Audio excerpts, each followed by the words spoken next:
The World Media Summit is conducive to deepening exchanges and cooperation among media outlets, said Ali Hassan, chairman and editor-in-chief of Egypt's official Middle East news agency. Hassan attended the 5th WMS held on December 2nd to 8th in the Chinese cities of Guangzhou and Kunming, which gathered over 450 participants from 101 countries and regions, including representatives of 197 mainstream media outlets, think tanks, government agencies, diplomatic missions, as well as UN agencies and international organizations.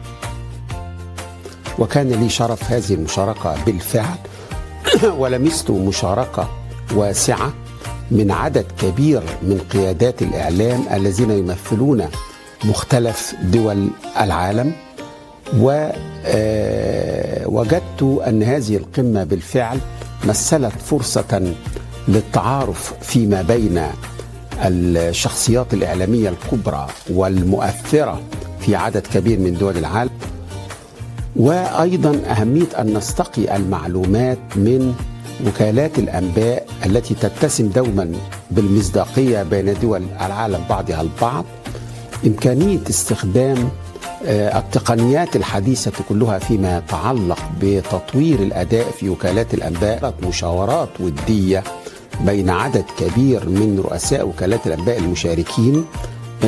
تعاون تم التوافق عليه شفويا وليس